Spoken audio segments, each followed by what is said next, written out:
there's some really important differences between our statement oak tops and other tops that are out there that use wide pieces of oak.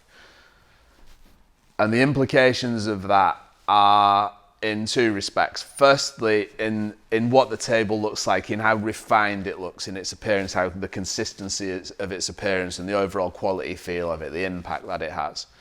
The second is in its longevity, because when you use big, wide pieces of timber, the risks are much greater that there's going to be cracking and warping and twisting in the future. Now, the way that it works is, in our standard French oak tops, they come from a whole tree, which is a mid-grade of oak.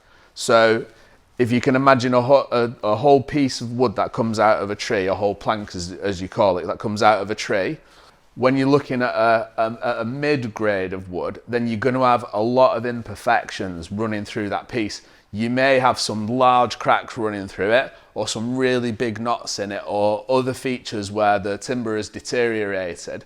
And what we do when we're making our standard oak tops is we just take the very best pieces and we discard everything else out of there.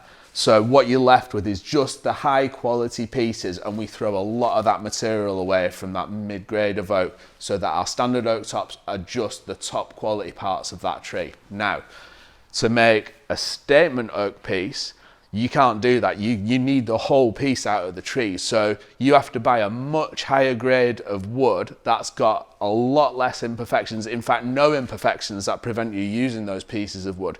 So you can use the whole piece of wood from the tree, and that's what gives you that really refined look.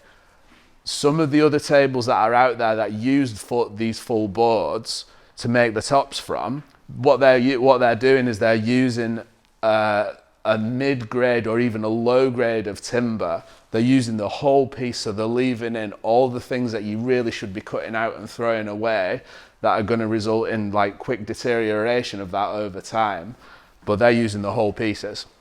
So you've really got no idea what's going to happen to that, and you've got no consistency in the appearance either, because there's so much imperfection that they're trying to work around and solidify and make into a piece of furniture. So when you're buying, when you're buying any tabletop that's made out of wide pieces, you've got to be very careful that the right grade has been chosen for that top that allows full pieces to be used, because otherwise you're essentially buying a very cheap table that's being made to look like something that it's not, and it really isn't going to last you.